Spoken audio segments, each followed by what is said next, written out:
Hello, everyone. Welcome in. Hi, guys. I appreciate you all stopping by. If you guys haven't been here before, my name's Andy Zhu, host of Gen Z Rebuilds, where we're talking about, the future, right? Gen Z and how the perspective. Oh my gosh, I'm recording my video here. It started playing, talking about the future. We talk about money. We talk about real estate. We talk about cryptocurrency. We talk about how we can help you succeed into the future, right? So I appreciate everyone here who's stopping by today. We had a crazy day, obviously, in the stock market today, and it kind of confirmed what I've been saying here over the last couple of days. If you guys haven't been around, right? If you guys haven't been around, what I've been saying, Dogecoin, Reaper Life. Let's talk about Doge in just a second, Reaper. But it's been kind of confirming what happened today in the stock market. We saw a lot of selling off today, right? We saw a lot of selling off today if you guys have been monitoring it. And why is that?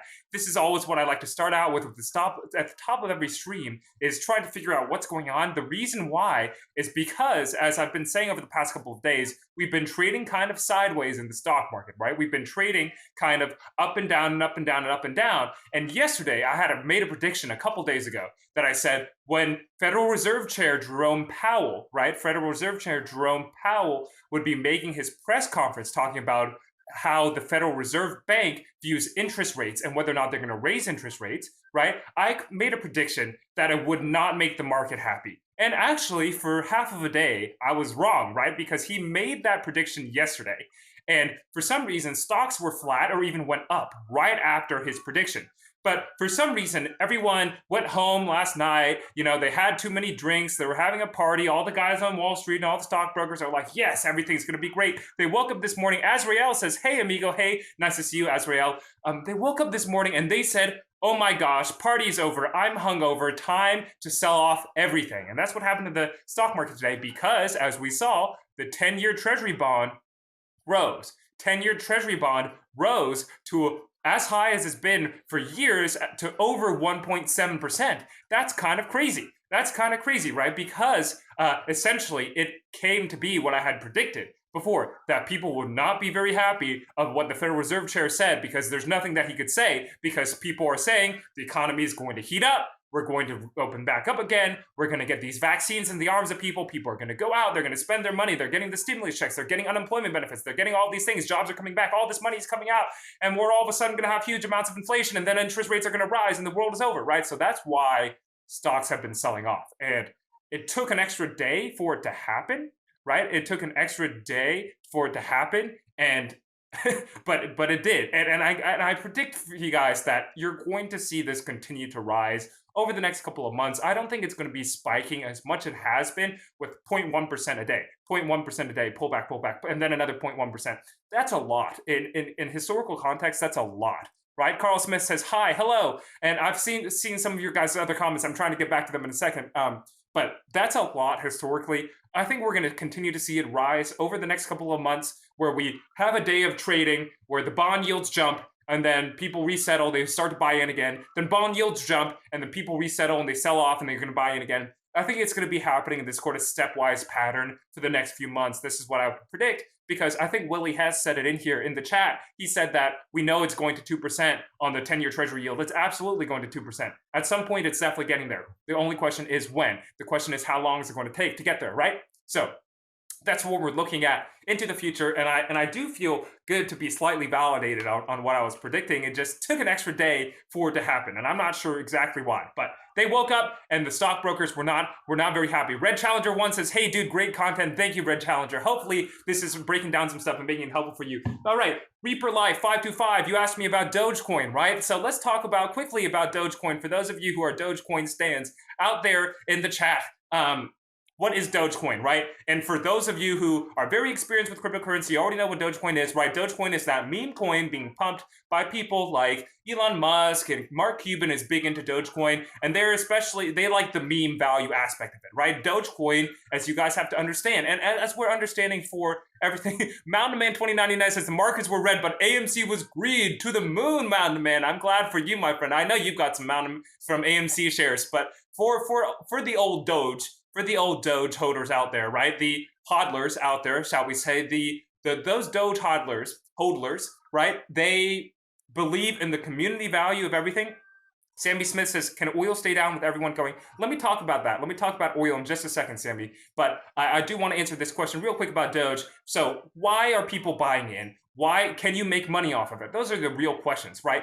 People are buying in for meme value purely. It's either one for meme value because they believe in the community, they like this coin that has a picture of a dog on it, they're like, woof, woof, woof, I'm a big dog, right? I love the fact that people make these weird memes about it on Reddit and on the internet. I'm going to buy this coin just because, YOLO.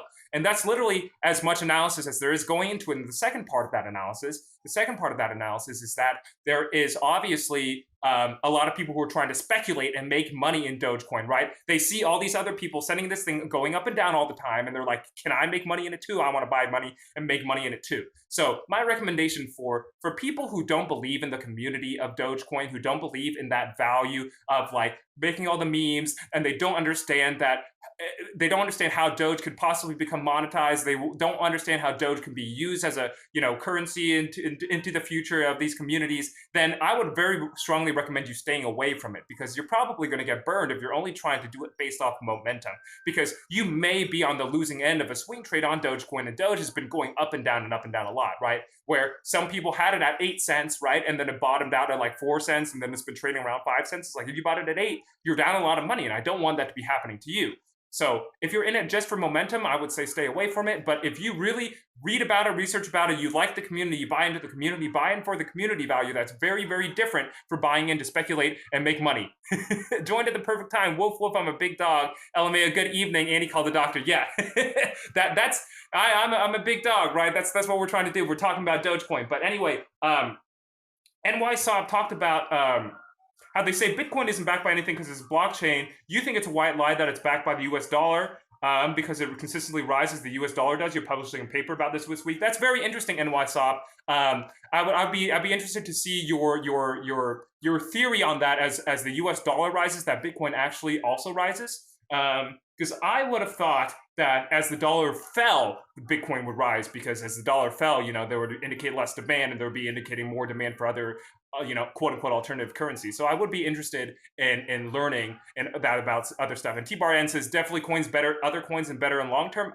T-Def, yeah, I definitely agree with you in regards to Dogecoin, but I do, for the people who are interested in for that fun meme, value, if you understand that it's dangerous to put your money into it and you want to be part of the meme, do it. But if you are trying to make money, that is not the vehicle that I would recommend you making money. Hoge will kick Doge eventually, T-Bar-N. Yeah, maybe so. I think I'm going to learn more about Hogecoin. Y'all been shilling Hogecoin in my chat. And Hogecoin, for those who don't know, is like a Dogecoin alternative. So it's like a memeified version of Dogecoin. It's Doge squared extra meme value.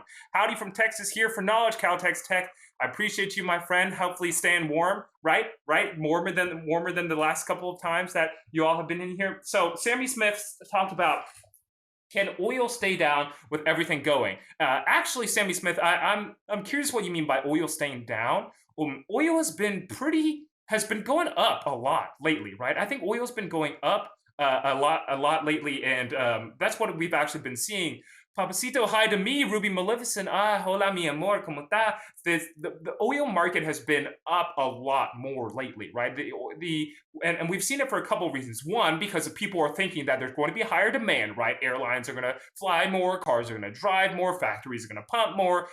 That makes sense. More economy equals more oil, more fossil fuels being burned. The second reason why oil's been rising lately is because of huge production cuts, and there's a couple things that have been gone into those production cuts. One, OPEC and other oil drilling countries around the world have been putting a limit, essentially a soft limit, on the amount of oil that we want to be drilling, because they knew in the past year or so that because of the pandemic, the amount of oil demand had fallen, precipitously, right? We saw, if you guys have ever seen those, the pollution maps that came out during the middle of lockdown season, March and April and May, and over the world, and how much smog there was. It was like the first time in China and like in LA that you could ever see the sky because there was no more smog, right? And there was a greatly reduced demand, right? There was a greatly reduced demand for oil then. And so now people are like, okay, people are going to start driving again. So you asked the question, like, what is going to be happening with the price of oil? I think we're going to continue to see it rise in the short term, but I wouldn't expect it to be rising any more than 1 year or maybe max 2 years. And the reason for that is this. So not only there have been those production cuts that have kept it artificially low. There we go, enunciate, right? We got to do those vocal drills. Like, mommy made my mash my M&Ms, like that kind of stuff. I need to enunciate better here. We've seen these production cuts that have kept the supply of oil pretty artificially low compared to history. And these countries are going to have a lot of pressure to start drilling again, especially countries in South America. There's Venezuela, there's Colombia. They really need oil to start back up. They don't have reserves like Saudi Arabia, right? Saudi Arabia has a lot of money, and Russia, they have enough money to sit on their laurels and they can like rest because, half the companies in America are owned by the Saudi Arabian pension fund, right? They have a lot of money that they're investing in American companies. So those guys, those countries can survive. But there's countries like Colombia, like Venezuela, they need that money desperately. And as they see these oil prices start to go up, they're going to start pumping more. They're going to start drilling more. They can't help themselves. They need it. They need it. So in regards to that, right? There's also been attacks on like Saudi Arabian oil fields and like disturbances in the Middle East that people have been scared about oil production being hurt. And then there's also been obviously the winter storm in Texas that stopped a lot of refinery production, right? When you have an entire state shut down for virtually an entire month that produces and refines a lot of our oil in this country, like that's also putting a big damper on supply. So in the short term, this is why we're seeing oil go up. But in the long term, there's a lot of reports that have come out that have indicated that we're probably reached close to peak petroleum, peak big oil, the peak crude oil, we're close to that. And we've probably already reached peak gasoline being different from crude oil, right? Crude oil is the stuff we drill out of the ground. It's nasty. You got to refine it into a bunch of different stuff. You refine it into gasoline. You refine it into other things, right? So that's what's going to be happening to oil there. Papacito, the stock is so low today, and Tesla too. I know, Ruby, I know. It's because the bond market finally caught up to yesterday, right? Caught up to what the Federal Reserve Chair was saying. So that's why we sold off yesterday. I expected it to happen yesterday, but it happened today. It's kind of crazy. And you said oil is not finite in supply, right? Oil is not finite in supply, and yes, you're absolutely right. So there is not infinite supply. So you'd think, okay, supply is capped, but we're never at this point in time, we're never going to be able to drill all of our oil. Like, all the oil in the world is not going to be captured unless, here's the big caveat, unless they figure out a way to drill oil and like burn oil sustainably. Like, the problem with oil is not oil itself. The problem is causing environmental problems and especially carbon emissions. That's why people are moving away from oil, right? If for somehow you could come up with a process to burn oil without producing carbon emissions, I think people would drill it all day long. But when that happens, right? When that happens, we'll see. Yeah, there's lots in the ground. We're never gonna mine it all at this point. We're never gonna drill it all at this point. Stephen Dixon, what would you invest in from an Irish viewer? Were you here yesterday, Stephen? We were talking about Look at the Irish on St. Patrick's Day. I had my St. Patrick's Day shirt on. Green is the new black shirt yesterday. From an Irish viewer, I don't know necessarily that I would change much from being an American viewer, right? Like, Ireland doesn't have its own stock exchange, I don't believe, right? So I'd consider, a lot of the world trends are being driven primarily, for better or for worse, by the United States economic market, right? So I would consider, investing in United States stocks. I would also tell you, I don't know about the real estate industry in Ireland. If you can get good real estate in Ireland, I'd love that too. And obviously Bitcoin is global, right? So at 9/11's no, bro, invest in green. Green is good, right? I love that. I love investing in the green. Willie has natural gas, clean burning. You can run natural gas if you convert your car or trucks. Yeah, it's at least a lot cleaner burning than regular gasoline, right? A lot better than regular gasoline. Zagan Morningstar, is it true y'all eat bats? Zagan Morningstar, y'all coming in the chat and dropping some racial stereotypes on me, Zagan Morningstar. Not a good look for you, my friend. After everything that's been happening in Georgia, I'm not gonna much love to you, right? Much love to you. You're not gonna be able to faze me, but I do not eat any bats. Stephen Dixon, too expensive. Okay, too expensive for all Ireland. How can India stay away from crypto long-term? T-bar-N, I don't know. I don't know what they're trying to do. And obviously people have talked about a government regulation there, and like that being one of the scary things about Bitcoin,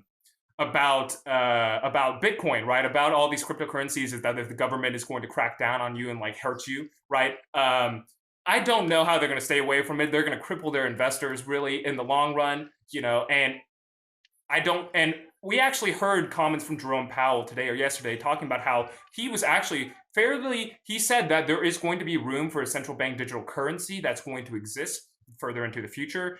So that's something very good, right? That's something very good as well. So I appreciate it. I appreciate that. I appreciate that question there. So in terms of and yeah, and I appreciate old Jerome saying that. Room background looks different. Are you tripping, Caltex Tech? No, it's the same door, same white door I've been having behind me for a while now. T-Bar and totally agree. And hey, thank you guys for protecting me here. It's okay. It's okay. I can handle it. I can handle it. There's a lot of things been said about me a lot of times, right? And obviously on the news we've been seeing a lot of there's been a lot of obviously violence towards Asian people. So I'm not like big caught up into that where I feel like under attack or under pressure every day, but not everybody is the same as me and has confidence in themselves, right, and can be able to protect themselves. So I do appreciate you guys trying to stick up for people there. Okay, so let's see. OPEC has the keys to the car. T-Bar, and yes, absolutely. I'm trying to catch back up to these comments. Oil was down $5 a barrel today. Willie Hess. That's why people were talking about that it was down. Yeah, I think over the future it's going to be continue going up. Sky Kid in 23. Hi from Bulgaria. Back for more. XOX. Sky Kid from Bulgaria. That's fun. That's a far way away from Bulgaria. I'm glad. What time is it over there? It must be in the morning. Do I know about quadruple witching tomorrow? Annie called the doctor. I don't think you've been doing this long enough to see. I don't know what quadruple witching is, Annie Doctor. And Annie called the doctor. That's crazy. Red Challenger 1. So tell me what that is. I'm curious to know. In your opinion, what should you value? Should you a whole way stay from the quad tomorrow? Okay. What is this quadruple witching, guys? What does this mean? 5 a.m. Sky Kitten. That's so early. I'm glad we're here to help you raise the morning. And Ruby, thank you for the presence, me more. I appreciate you as always. So what is this quadruple witching y'all are talking about? And someone asked, why is Tesla going down? Victor Granados, you asked about it. Why is Tesla going down? It's because, so we've been talking about it a few times in the chat and these live streams, if you've missed it. When the 10-year treasury yields go up, you have a pressure on these long-term growth tech stocks, right? You have a pressure on these long-term growth tech stocks that hurt your valuation of them. And the reason is, as the higher the cost it is to hold your money, the less valuable money in the future will be, right? And because $1 now is worth more than $1 tomorrow, right? Would you agree with that? Because $1 now, theoretically, you could spend it, invest it today, and theoretically make more than waiting a year from now, waiting even to tomorrow to invest that $1 tomorrow, right? Because you can go ahead and have that $1 start working today. So when money costs more, right? And when the 10-year treasury yield goes up, that means money is costing more because it's going to be, eventually interest rates are going to be rising. Money is going to be costing more for you to borrow money and for you to sit on your money. You have a bigger opportunity cost for your money. So tech stocks, growth stocks like Tesla that depend on, dominating far into the future. When you have your 10-year treasury yield going up from, it was before at like 1% earlier this year, less than 1% last year, now to 1.7%. All of a sudden you have massive pressure on those future valuations of their cash flow of that business in the future, right? Let's see. What's my favorite conspiracy theory? Import society. Oh my gosh, I don't know if I have any major conspiracy theories. The only one that I could potentially entertain is the moon thing, just because, and I totally believe we actually went to the moon, right? But the only thing is, how did those guys do that without modern computers? It's pretty crazy. It is pretty crazy. So in a weird world, I could potentially believe that it didn't happen, but because it's taken us however many 50 years to get back there, right? Okay, I'm not saying that I believe we didn't go to the moon. I'm just saying in a hypothetical world where we're discussing conspiracy theories, it's Damn, y'all did that without like real computers? That's kind of crazy. So all your stocks dropped today. All your stocks dropped today, except for what? Guns and ammo stocks. Sammy Smith. People are loading up, I guess. Colorado Clark. Andy says. She says, Andy, I know you like NFTs. Have I gone to any NFT stocks? I have not yet, Colorado Clark. I had someone send me some yesterday. I'm trying to research it. It's kind of like the same thing as before. It's like, I'd rather own the NFTs myself, right? As I was saying about Bitcoin versus owning the Bitcoin mining companies. I think this weekend, I'm going to play around. I'm going to join Decentraland, spend some money, get some Ethereum, see if I can put my character on there. Like, I'm going to go see. I'm going to go see if I can join up there and report back to you all about that. Willie has, we don't tolerate in chats. We got your back. Oh, you guys are defending me here. I appreciate you guys. I love Asians, love and peace. Love you too. Love you too. Ant2388, you're the only live stream I watch. Very knowledgeable. Thank you, Ant. I appreciate you. Annie called the doctor. It's good you can handle. Have to speak up, friend. Absolutely, Annie. Thank you so much. Jason Howard says, need everyone to invest in MCOA, please. Jason, I'm not sure what MCOA is. Okay, T-Bar N says, lots of options closing, witching. Okay, I don't know much about that. So there's this quadruple witching. I'm not sure what that is. Sky Kitten, I had to leave and come back. Rid the hater for you. Much admiration to you. Thank you, Sky Kitten. I appreciate you. And I do appreciate you guys so much. Pedro Fernandez says quadruple witching refers to the third Friday of every March, June, September, and December. On the derivatives market index future, options future, stock options, stock futures expire usually. Resulting in increased volatility. That's very interesting. So if we're going to have increased volatility tomorrow, honestly, I would expect it to be an up day tomorrow. The reason why is that, like, because we had all these tech stocks still off, literally for the only reason that it has been, like, this is the pattern, right? Like, we're sideways on 10-year treasury yields, right? We're sideways, we peak up, then we slowly go down, sideways, peak up, slowly go down, like float. So, and generally people are starting to, and people are still in by the dip mindset. People are going to see Tesla went down 8%, 6%, 7%, however much it was today. And they're going to be like, I'm a buy that crap, right? People are going to say that. Absolutely. I'd expect my money would be on that. It would be up tomorrow. And I'm making no like confident prediction. Nobody knows the future, right? But like, I'd say probably 60% chance. Which is not a super good betting odds, but I think it's probably more likely than not, especially if it does have increased volatility. And with all those options and all those things expiring, I would be very interested to see what's happening to our old GameStop and AMC boys and gals. For oil, food, all headed up. Inflation coming fast. T-Bar and inflation is coming. It's coming here. You look good today, young man. I'm melting too. Well, I appreciate it, young man. I did a workout right before this. did a HIIT workout. HIIT, y'all do high intensity interval training. It's the best. It's short amount of time, high return on your, cardiovascular, stuff, and short amount of time. That's good value. I'm all about good value here on this channel. Anyway, you thought you were going to say hollow. I'm not sure what that means. What is my daily meal and beverage, Rome C? I don't know what I eat every day. I eat a lot of different stuff. Mostly though, if y'all are really curious, I've cut out a lot of carbs and sugar from my diet. And when I say carbs, I'm really like, I try to eat as little flour as possible because, I'm going to end up, going out for a meal or whatever and eat bread and eat burgers or eat something anyway. But like, just when I'm at home, I don't eat it, right? So I'm not like super 100% keto. I did keto once. For a couple months, it was the hardest thing I ever did in my entire life. And I hated it. I never want to do it again. But I am lower carbs and no added sugar. So that does a lot for your life, guys. I'm pro no added sugar for sure. You toured NASA and they had a mini movie studio at NASA Mountain, man. That'd be like saying there's no such thing as aliens. We went to the moon. I'm positive as that, Willie Hellis. Yeah, I'm sure we went there too, right? I'm sure we went there too. We were just talking about hypothetical conspiracy theories there. You're surprised Ford Motor doesn't go higher. I'm melting too. I also am surprised. I don't know enough about the legacy car sector and their valuations currently, but I do expect them to be very, very, very competitive in the electric vehicle market. Like the Ford Mustang electric vehicle that they came out with. There was essentially statistics that came out about a month ago or so.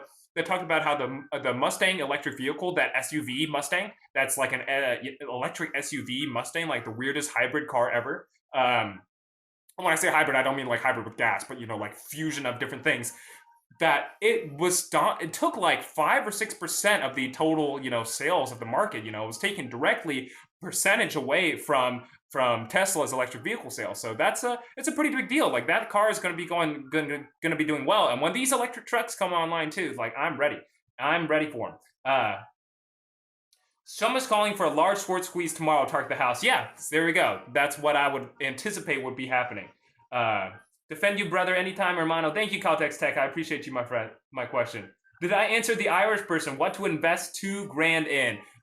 What to invest $2,000 in? Look, that's a question, and I probably should make a full video about this. About if I got my stimmy check, and I got my stimmy check, in our bank accounts, and I was very happy. Adult dependents were allowed to get their stimulus checks this time. So hopefully you all got yours as well. Got your stimulus check, you're sitting around $1,500, $2,000, and you're like, what should I invest this in? This really, really, really depends on who you are and what you're doing, right? Who you are and what you're doing in your current state. And I would say for the majority of people, honestly, that money could be better spent, doing something for your life rather than investing it, because you're never going to make a lot of money off of $1,400. Like that's not where you're going to make your earning potential, unless you are an incredible day trader and you can or you're like all in on this tiny altcoin and it moons 100x tomorrow, and then you can like make serious money on it like that. You're never going to make a lot of money just from $1,400. I'd rather you invest it in yourself and try to figuring out ways that you can either, make yourself healthier, right? So that you can earn more money, right? The key to investing more is to earn more money, actually. That's the counterintuitive answer and the lame answer. The lame answer is like, oh, you're such an old grandpa, Andy, go earn more money. Like, yeah, it's actually kind of true, right? Like if you can invest in yourself and your skills and your job, to see, like if I'm working in some sort of job and I can figure out some sort of skill to give myself a promotion, or if I'm in school, or if I'm in high school and college and I can learn, how to do coding or website design or whatever, that kind of stuff, you're going to way increase your earnings potential, right? So if you increase your earning potential and you're working a minimum wage job or 10, 15 bucks an hour, right? And there's nothing wrong with that. But if you increase your wage to 30 bucks an hour, 45 bucks an hour, because now you can code, you can build websites, you can do this kind of stuff online, you can do graphic design, right? That's really going to earn you way more money over the long run than anything specifically that you're going to be investing in. If I had to pick something for you to invest in specifically, I would say you want to split that third. I would say put a third of it into the stock market, and you can either choose a stock of your own choosing that you've done a lot of due diligence on, or just the S&P 500 and just be simple and just forget about it. S&P 500 is kind of the boomer. It's like Gen Z rebuilds. We're talking about Zoomer energy, but I'm a kind of boomer energy is kind of okay too for index funds. Sometimes it's like, you just put it in, you forget it, set it and forget about it, and you just don't worry about it because it's probably going to go up over the long run for S&P 500. So you can do that, or to a stock that you have some more due diligence in. I would put 500 of it aside, 1/3 of it aside to put towards a down payment on a house, on a piece of property that you're hopefully going to be buying in the future, or you can save that to invest in things like crowdfunding. There are things like Fundrise and other sites online that allow you to invest like $1,000 into a real estate project, and you can start learning about real estate investing that way. And the last third I would put into crypto. I would definitely put it, and if you're a new beginner to crypto, just put it into Bitcoin and Ethereum and split it down the middle and just don't worry about it, right? That's what I would be doing if I had to choose in terms of creating money. But otherwise, as I said before, figure out ways you can make money for yourself, because here's the thing. If someone's investing in Irish real estate, I'll happily rent from you. Annie called the doctor. You're over in Ireland too, Annie. That's good for you. So if we're talking about making money, right? If we're talking about making money, I'm really strongly of the opinion that you don't have to be good at computers to make money. All those things I said about coding and building websites and, graphic design and SEO and search engine optimization and marketing and all this kind of stuff, Facebook advertisements, you have to be good at computers, obviously. You don't have to be good at computers to make a lot of money. Do you know who makes bank? Plumbers and electricians. I'm going to show for plumber and electricians all day long. I'm in the real estate industry. I know those guys. If you own your own practice, you can charge $100 an hour. Easy peasy. And those guys make so much money. Literally, and you can sign up. If you guys are in high school or college right now, and you don't know what you want to do with your life, I highly encourage you guys to. And you hate computers and you hate technology, you hate sitting behind a desk. I highly encourage you go look at your local electric union or plumbers union. You can make a lot of money. You go through, you do their training apprenticeship program for 5 years. By the end, you're fully trained electrician. and you're getting paid for it and getting paid to learn on the job as well. You can be 18, go through the program for 5 years, be 23, and be making 30 to 40 bucks an hour. Crazy. That's some crazy stuff, right? 30 to 40 bucks an hour, that's like a $50 to $60,000 job, in the real world, right? Like that's real money, y'all. That's real money. Uh, let's see. Witching normally causes something March and April to be very good profit months. Let's hope so too. Love working out, Papacito, Ruby, Maleficent. I'm glad for you, Ruby. We gotta stay fit, right? We gotta stay fit. Curtis Lane, Maki is awesome. Hey, Curtis, I'm glad to see you again, my friend. I think I haven't seen you as much this week, so I appreciate you stopping by. As always, it's good to see your name. Ford is moving a plant to Mexico, Sammy Smith. I'm sure they always are. They always do. Nokia is working with AT&T using Nokia G5, and the stock dipped. How is that possible, Mountain Man 2099? Because, look, even if 5G is coming, Mountain Man, these things, take a long time, right? And we're not there to huge amounts of 5G adoption. My phone can't even take 5G, I don't think, right? So it's not going to be until already they have all their towers up that they're really going to be, and all the devices in your pocket are already going to be able to receive that. Then we're really going to be able to do that kind of stuff, right? That we're really going to be able to see good rewards from that, and also Nokia stock, that's a meme stock as well, and it's a tech growth stock. So those both factors are probably contributing to its decline currently. Love your Mustang, Upriver Studios. Good for you. I'm glad you have one. What can you expect on AMC, Mary Lop? How much will it go up? Do you anticipate, Mary Lop? If there is a squeeze tomorrow, everyone seems to be indicating this magic quadruple witching hour of this options and stocks and everything, derivatives and all these things expiring tomorrow, you might see a squeeze up for AMC. I doubt that it would go up more than 50%. And obviously 50% is a lot. It's at 14 bucks. So if it hits 20, y'all, I'd run away from AMC at 20 bucks. I don't think you're getting any more out of it after 20, because it already doubled, y'all. It already doubled. It was at 7, it was 7, 8, 10 bucks before. It's already at 14. If it hits 20, I would say take your profits, book your profits, get out. But honestly, I'm surprised that it's still doing well at all. I thought when it hit 13 or 14 a few days ago, and it's been about the same since then, I thought it would have been tapered off significantly since then. So the AMC, to the mooners, holding strong, hodling strong. So good for them, right? Good for them. But I wouldn't expect. I think odds are it doesn't go much higher than now, right? If it does, here's the thing, here's the play, right? If it does go higher, it's probably going to go a lot higher. But if it doesn't go higher, it's going to end up falling down and dropping. That's the thing with these stocks. It's if it goes higher, it's going to pump, right? It's not just going to creep up like $1. That's not, that's half a percentage point, 5 percentage points. That's not going to happen. It's going to go up a lot if it does. But, it's kind of a gamble. At this point, no one knows anything about it at this point. Predictions have gone out the window, but no one knows if it's a short squeeze or a gamma squeeze or any number of things, or just people buying and holding. No one really knows what's going on. AMC going to 500 tomorrow, Mountain Man. I hope so. Mountain Man, if AMC goes to 500 bucks, you're buying me a Tesla, right, AMC? Right, Mountain Man? Great advice, Grandpa Andy, SkyKid23. Yep, that's me. You're the man. I appreciate you, my friend 911's bro. What is a good software to start to buy for graphics? Landau 8. Good software to buy for graphics. So if you're trying to learn, everyone uses the Adobe Creative Cloud, right? I use Adobe Creative Cloud to put things together, and obviously that thing costs a lot of money. Now, I don't want to ever encourage you to pirate anything, and I never would have pirated any expensive software such as Adobe Photoshop before in my life. I never would have done that and practiced a lot on doing that, and I definitely don't recommend you ever do that. And you definitely should buy the software if you have the money for it, right? But but I think there are other, free versions of that online as well. And look, you can use, and also InDesign and all those other things. It's definitely the best. But you can use free software. You can do other stuff online as well. It's just going to be harder for you, right? But that's why that we were talking about before about investing money, right? If you have $1,400, you can take a Coursera or course on Photoshop, and then afford to pay for a few months of Photoshop and see if you can't train yourself as well. You know what I mean? Don't go to Vegas for your 1400 T-bar. Yeah, hopefully not, right? Unless you're trying to go all in. Juanita Mom says, hi, Juanita Mom. I appreciate you stopping by again.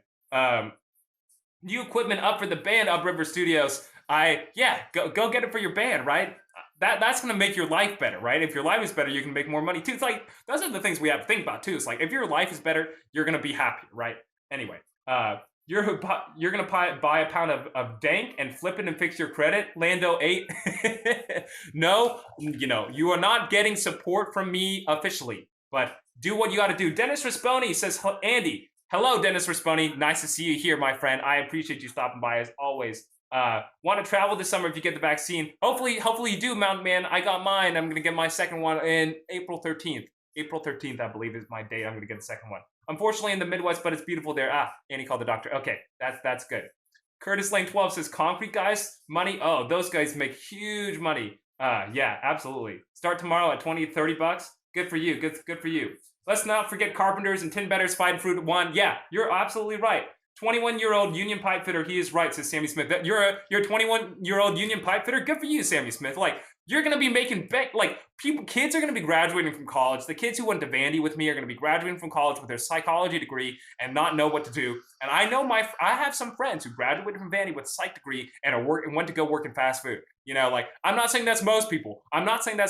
But like, even you go to a quote unquote top tier elite quote unquote institution, elite quote unquote, I'm saying quote, right? And you can graduate with a degree. It doesn't really mean anything in terms of your earning potential into your life, right? Like, you don't have to be a genius. You don't have to have all the connections in the world. If you're willing to work hard, there are still, you work hard in the right way. You have to work hard and also very smart. Working hard by itself is not going to get you anywhere unless you're doing the right things. And as I was saying before, being in the trades, you don't have to be good at computers at all. You can make some good bank, if you can get in with the right group. Absolutely. You can never be an electrical person because you're colorblind. Oh, no, Mountain Man. I'm sure they make wiring for colorblind people to help them out there. Willie Hess says, it must be in your area, Northern Indiana. There's help wanted signs everywhere. Yeah, y'all, do you know how hard it is for people to find good labor in Nashville, Tennessee? Like, as a real estate guy in Nashville, Tennessee, like, literally people's wages, like, I'm paying everybody so much money to work on this stuff. Like, you're making 30, 40 bucks an hour, as a carpenter too. Like, and carpentry is a skillful job, don't get me wrong, but it's not rocket science is what I'm trying to stress here. These things are not rocket science. You don't have to be a genius to make a great living for yourself, right? Dennis Risponi, HCMC, do you think it will get to 50 cents? Dennis, I'm not sure, my friend. As I've said before, my friend, what is HCMC at? Oh, it's still trending down, my friend. Is it still trending down? I can't see. The HCMC, as I said before, if they don't win that thing, if they don't win that lawsuit, man, I don't think they're going to pump. I think we've missed the major pump on it. Unless Dennis, unless you and the other guys out there are like shilling for it super hard, unless you guys are shilling for it super hard and you're seeing a lot of resurgence and meme energy for it, I don't think it's going to pump again. If it does, that would be the reason. Otherwise, they would have to win the lawsuit, and I don't know when or if that's going to happen for that. Nokia providing 5G devices for home internet offered by T-Mobile. Really? I need that 5G. I'm on T-Mobile, and my phone plan sucks. Second, I have Comcast, and my internet sucks. So, Frank Wilson, express squeeze. We'll see. Ruby says, I'm running if it's 20 AMC. Yeah, get you out of there. Glam You Up Girl says, which one are we talking about? I think we were talking about AMC at the time, Glam You Up Girl. Let's see. Enjoy your insight. Thank you for sharing some dumb set. You're welcome. Sally, why did the stock market perform so bad today? Samuel 101. Let's talk about that again quickly. Samuel 101 and it's something, if you've been in the past couple of lives, that I've been trying to go over for you guys, and it's it always bears repeating, right? It always bears repeating because it doesn't hurt to keep learning about the reason why and really have it drilled into your head so you really remember it, right? So it's really internalized. You don't even have to think about it anymore. So for the reason why the stock market fell today is because the 10-year treasury bond rose. 10-year treasury bond rose to 1.7 some percent. It was at 1.67% yesterday. Essentially, when the 10-year treasury bond yield rises, tech stocks and other growth stocks sell off because now people are anticipating more inflation. They're anticipating interest rates are going to rise. And that's why these stocks sold off, especially in the S&P and the NASDAQ, right? These tech-heavy, forward-thinking stocks, right? And that's what's been happening very regularly. Every single week, we seem to have a new bump up in the 10-year treasury yield. And that's going to continue to happen where we get a big bump up, right? And then, tech stocks are like coming back and it's like, yeah, y'all sold too soon. And then it's going to go another 10-year bump up, treasury yield bump up. And then people are going to be like, I still want to buy. And it's like, it just takes some time to readjusting. That's why I've been saying for a while, we're going to be trading sideways until we get to a point where we're very, solid in the, we're not having these massive rate hikes go up and down all the time. When I say rate hikes, I mean to say yield rising, right? We're not having any rate hikes. The Federal Reserve is not predicting any interest rate hikes from their end until at least 2023. But, the stock market, the bond investors are not as convinced as maybe you or I are. You're really good at this. Michael7257 says, just dropping in to say hi, glad you're doing it. Michael, I appreciate you. I recognize your name, my friend. I appreciate y'all stopping by. Upriver Studios, you said you're really good at this, made money listening and learning, sharing your knowledge. Upriver Studios, thank you. I'm glad you're making money. I'm glad people are making money and like getting some new insight, getting some new perspective, right? That's all we want. That's all we want. That we can help learn some things, right? And hopefully do it in a way where y'all understand that I'm not sitting here pushing you to buy a certain stock, because that's easy. Those guys out there for you exist. It doesn't need to be me, right? There are people out there saying, buy XYZ stock, buy ZYW stock, and say you need to buy this now for all these different reasons. And you can listen to them. I actually encourage you to listen to them, right? They're trying to do analysis the way I'm also trying to do it and provide it for you all. But also it's like, you have to think about why are people trying to push it? Why are people trying to think about a stock going in a certain way? And if they are right, good for them, right? But as we've said before, everyone looks good when the market goes up, and until really this month, March, and last month, February, markets were going up, and no one had ever seen the red zone. And a lot of people have only started trading stocks, like during the pandemic, and like it really picked up there. So a lot of people have been born into the market when, everything has only been going up. And when everything's only been going up and nobody can lose, everybody's an absolute genius out there. Everyone's like, look, I said that the stock would go up, guys. And great, good for you. The whole market went up. I'm very glad for you guys. But it's like, how many people out there were saying that, CCIV had some issues and y'all might be seeing some trading horizontal sideways action. Everyone wants to be a mega bull. And I'm not trying to be a mega bear either. I don't think there's a cases for being a mega bear. But, there's a lot more that meets the eye than necessarily that people are always telling you. And that's what hopefully we're getting out of this, right? So I'm glad to be helping. Dennis responding, if they win, I hope, Dennis, for you, I hope they win that. I hope they win that lawsuit, Dennis. I really do. Any thoughts on LTNC? I'm not sure what that is, LTNC. Getting 500 down, 60 up, and not even getting full signal on it. Caltex, you're getting 500 down, 60 up? What the hell? Send some of that 5G my way. I need that right now. And honestly, like I'm big on 5G because people talk a lot about in the United States how we need to increase rural broadband. And I worked for a guy on one of his campaigns for governor of Tennessee, and one of his big things was to increase rural broadband. And I remember going out to Westmoreland, Tennessee. Y'all, this town has like, I don't know, this county has like 10,000 people total.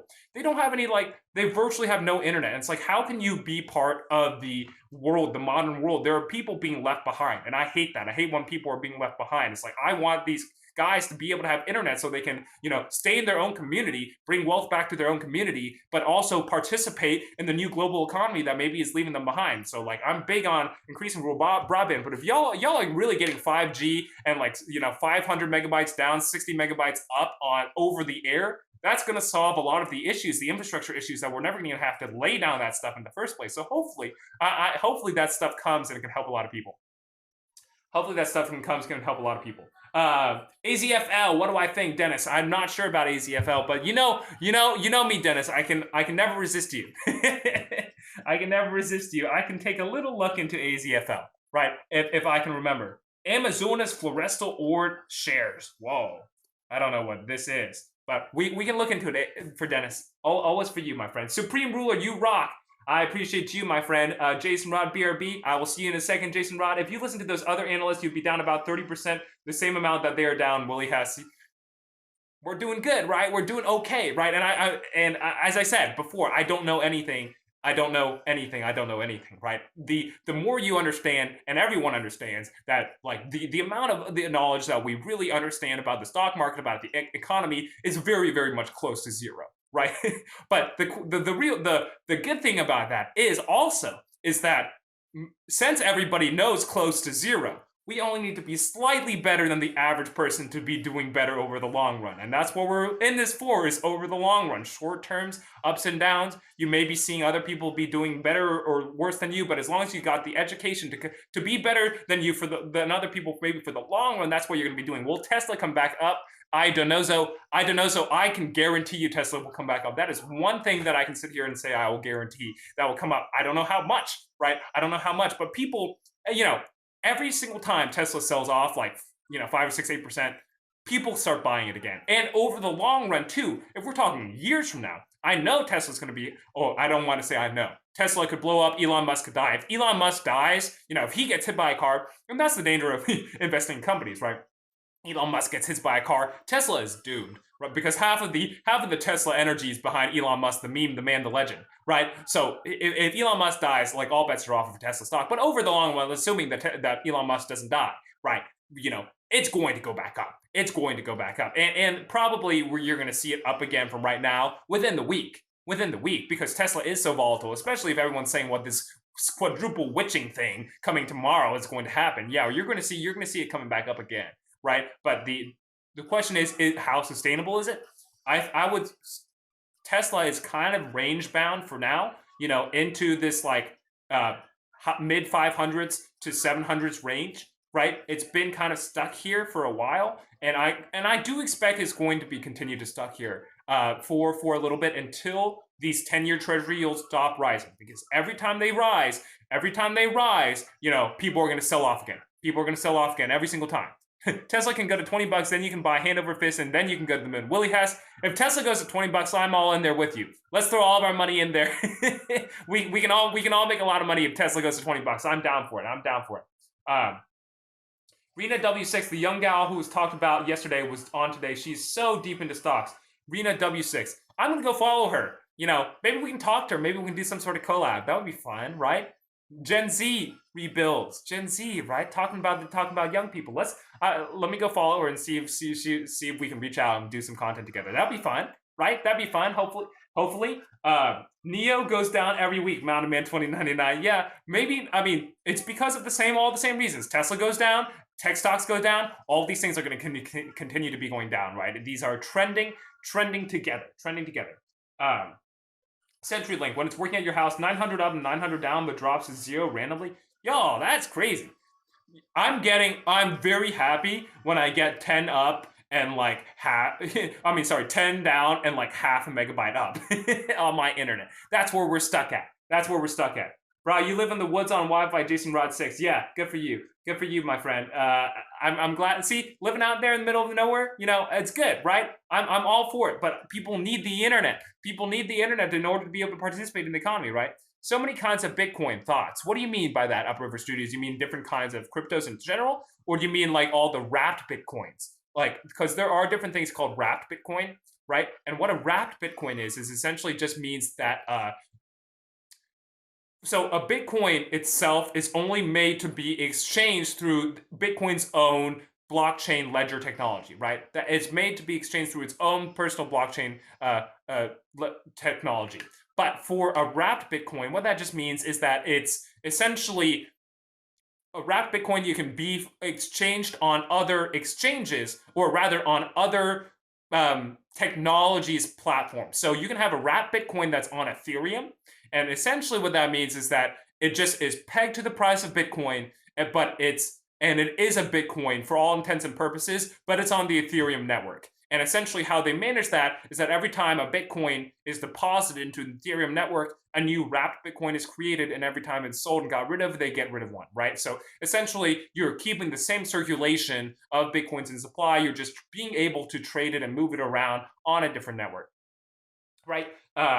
That's what you're asking about, Upriver Studios. I'm not really sure, but those are the same. Whether you're investing in regular Bitcoin or wrap Bitcoin, they're the same out. And I would say do in the regular Bitcoin, because sometimes the wrap Bitcoin, because there's less liquidity of it and there's more prone to having a weird flash crashes and flash dumps and that kind of stuff. So I would say if you wanted to invest in a Bitcoin, invest in the real main one, right? I saw they're starting construction on the car wash in Gallatin. Doctor, is that Dr. B or Reader B? Yes, they are, Reed. We are starting construction on the car wash in Gallatin. If y'all don't know, I'm a real estate developer, and we like to focus on affordable micro units and reconstruction, redevelopment, adaptive reuse, promote affordability, sustainability, and entrepreneurship. That's the pitch. I'll say it again. And we are converting an old car wash here in Nashville, Tennessee, to micro restaurant bays that are built for takeout. Kind of think like a food truck kind of idea, but with a physical permanent location. So it gives, and like outdoor seating and patio seatings and like a cool awning and all that kind of stuff. So it gives people, that a cool sit down and going out to eat experience, but also we keep it more affordable because they're, these old, manual car wash bays where we're building these kitchens into, right? And then we're able to give them a lower, total rent, because I don't know if y'all have ever tried to open a restaurant, but it's very, very difficult to open a restaurant, especially in Tennessee, I would say Nashville, because rent is very high, right? Rent is very high, costs you a lot of money to to build out a space, spend $100,000 to like build out all the fixtures and the furniture that you want and rent 5,000 square feet worth of space. I know that doesn't mean a lot to many people, but for these guys, we're allowing them to get in and start a restaurant for $3,000 a month, essentially, give or take. It's like $3,250, I believe, all bills paid. Go in, plug and play your restaurant, try to be an entrepreneur, try to get started up. That's what we're trying to promote there. So it did get started. Actually, this past Monday. So we're rolling on it. We're hopefully going to be open by this summer on that project.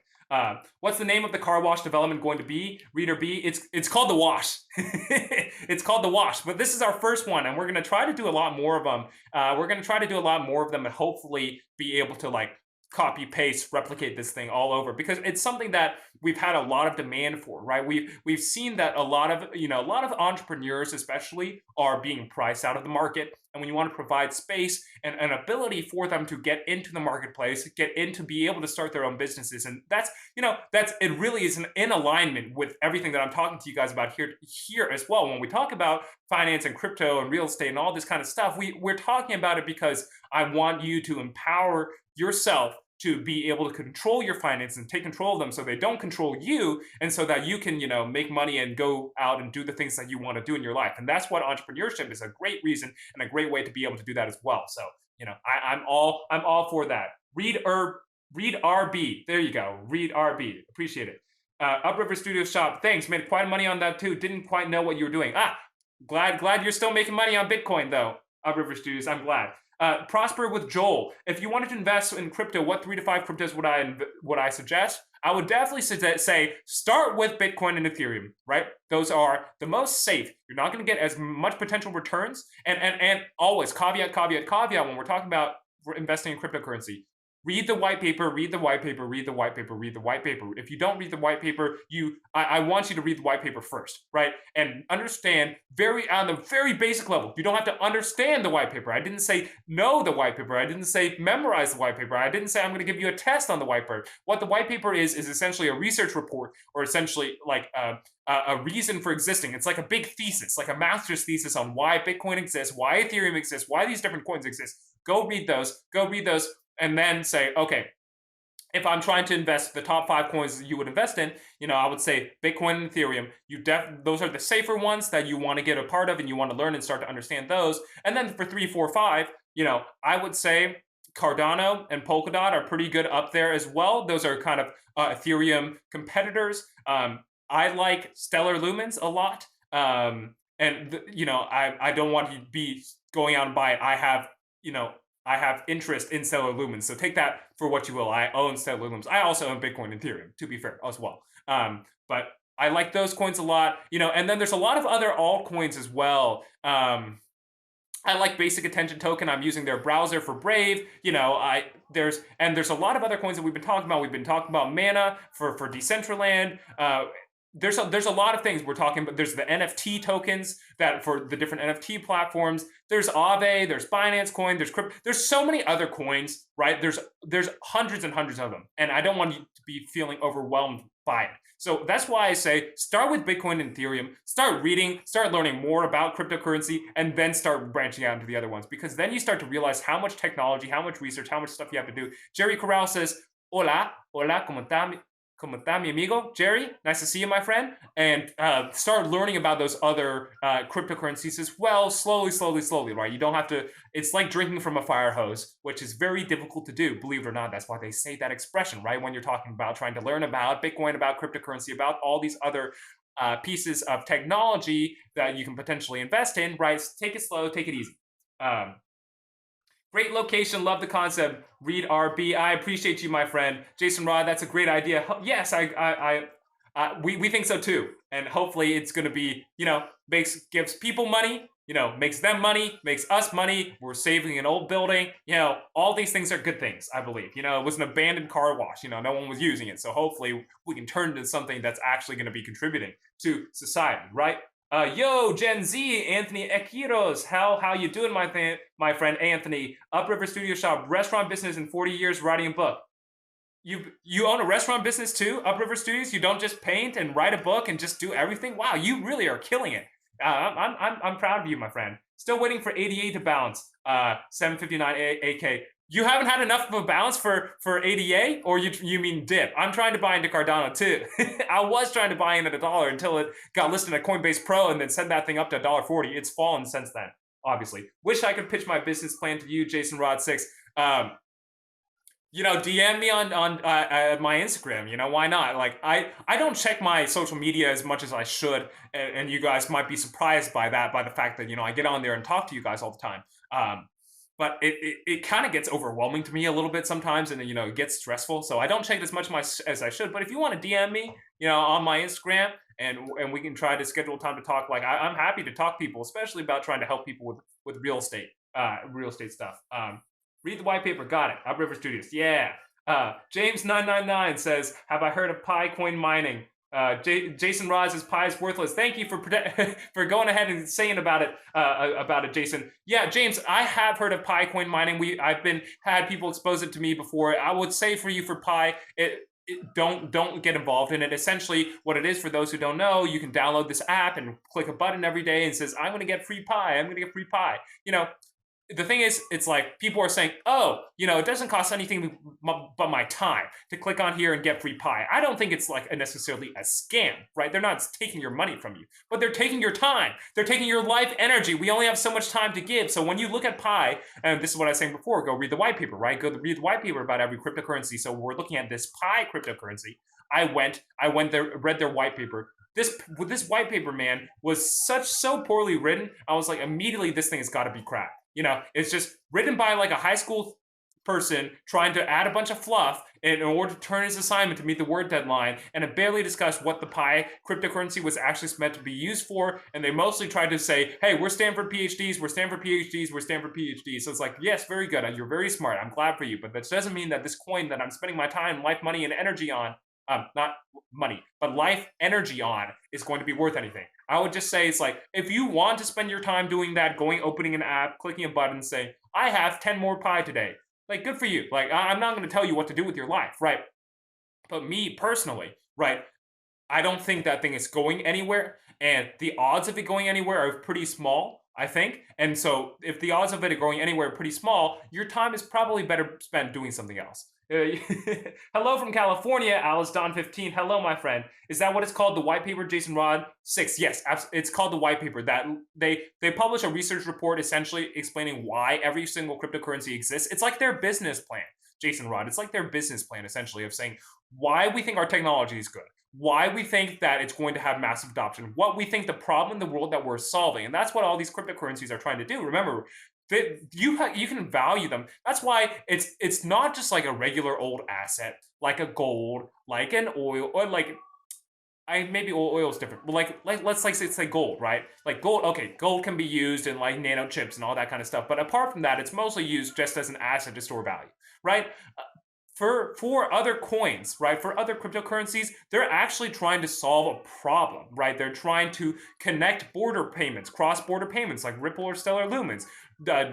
Bitcoin was trying to be a cryptocurrency, but its technology was outdated. I was trying to function the same way as a currency, but its technology ended up being outdated. Ethereum is trying to allow you to build applications on it. You know, all these other coins are solving a problem, right? So you can view them like you're viewing a business and say, do I believe in their fundamentals and how they're going to solve the problem for the world? Because the more problems they solve, the more people will own the coin. The more people own the coin, the more the price goes up. Good for you, right? We love that.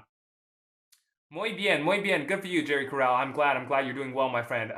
Thank you for your advice, Prosper with Joel. You're welcome. You're sweating. Slow down, soldier. Y'all can tell it takes a lot of energy because obviously I'm talking very quickly and and I try to keep it up. My mind's running 1,000 miles a minute when I'm doing these things. You wouldn't believe it, guys. It takes a lot of energy to keep talking and talking and talking. Hopefully, I'm still staying fairly coherent, right? That's my goal. But yes, I do. Every time I do one of these, I definitely do sweat. So you caught me. You caught me. You're through on ADA Cordado. So I do want to buy ADA. I was going to buy Cardano, but I missed the boat to buy it. Like I was trying to buy it at $1. I was trying to buy it at $1, but it ended up being that it was trending towards $1, and then it ended up spiking up, and I missed it. So I'm going to have to reevaluate and look at a new entry target point. But like for the long run, if you bought it now, it wouldn't be the worst thing in the world anyway. I just personally, it's like I'm trying to wait a little bit longer to go down further on it. Thoughts on Coinbase IPO, Papa Joel? Papa Joe. It's Papa Joe, right? Papa Joe, 1776. Oh, Viva America, right? 1776. Thoughts on Coinbase IPO? It's coming out this year. Nobody knows exactly when. Coinbase IPO, it's going to be one of the biggest IPOs of the year, definitely. I mean, they're rumored to be valued at like $60 billion plus. That's a huge company. That's a huge company. And Coinbase, you're going to see, I think, a lot of pump day one, just like I've been saying on a lot of these other stocks. And like I said with Roblox last week, or was it the week before? I don't remember now. Roblox, that thing pumped day one. It pumped for the first week. Now it's going down a lot, actually. Poor Roblox. But, it pumped day one. I'm gonna put it right here, prediction right now that Coinbase is also going to pump day one because a lot of people are going to have the same thoughts. They're going to try to meme and momentum trade Coinbase off earlier. So I think it's probably going to be overvalued for the first couple of weeks. But, over the long run, I do think that Coinbase is going to be seeing a lot of support because there are institutional buyers. And when I say institutional, I mean like the guys on Wall Street with a bunch of hedge funds who can't invest in cryptocurrency directly, but they want to learn more about it. They want to be slowly exposed to it. Like that's what they're going to be buying into Coinbase to be exposed to cryptocurrency, right? Since Coinbase is the #1 cryptocurrency exchange in the United States, they're going to be buying to Coinbase to be exposed to the cryptocurrency sector. Now, personally, I still don't think that you should be owning the stock that is exposed to cryptocurrency. I would much rather you own the cryptocurrency itself because unlike the hedge funds, unlike the big bank guys who are 50 billion years old, right? You have the ability to be more nimble, to research more on your own, to get ahead of the game, to be ahead of where they are. If they are looking to get exposed to cryptocurrency, that means there's a lot of potential for it long term. And that's what they are looking at Coinbase to potentially do without actually owning the cryptocurrency themselves. So this is one of the only points in time where me and you, regular people, are going to have an advantage in the jump on the old big institutional money capital guys. So that's why I'm talking about cryptocurrency so much. It's like I want you to have the jump on them, right? I want you to be ahead of where they are so that when they finally come around, we can be all rewarded for it, right? That's what I think there. What about B? Same deal like Pi. Evelyn Quack 67. Evelyn, I don't know much about B. I would tell you to read the same thing. Go read their white paper. Is it well done? Do they have, any analysis about it? Can you figure out what their founders are doing? Can you research? Can you learn more about them? Because if they're pretty private and you can't learn much about them, then stay away. Because when you look at a Cardano or a Polkadot or any of these second generation coins beyond like a Bitcoin and Ethereum, you see there's a lot of transparency about who the founders are, how they're doing their coin schedule, how they're rolling them out, how they're going to manage inflation, how they're going to manage future voting rights. Like some coins allow you, if you own enough coins, to vote on like the future protocols for the system. Like that's the type of stuff that these later coins have. And if they don't have that transparency, I would be sketched out by it, because that's kind of a bare minimum standard for people to have now. Buy ADA and stake it to make up to 8% APY. Yeah, I mean, I'm trying to look into getting into staking. I don't know enough about it, and that's what I'm saying. It's like I'm see, you don't have to be an absolute expert in everything Bitcoin to try to start learning about it, right? Slowly, slowly, slowly. I haven't been, trying to figure out every single thing about about Bitcoin, because I have all my other job to do as well. But I'm trying to get into staking. I'm trying to get more into NFTs, and I'm trying to push myself there. So hopefully I'm going to share with you guys all the information that I learned along the way, because this is how we're going to be continuing to go forward, right? Like one step at a time, one step at a time. I'm not an expert in cryptocurrency like a lot of the other guys that I watch their content on, and guys and gals that I watch their content on, and I do a lot of research and I learn more from them. So you can always be learning, you can always be improving yourself, you can always be increasing your knowledge there.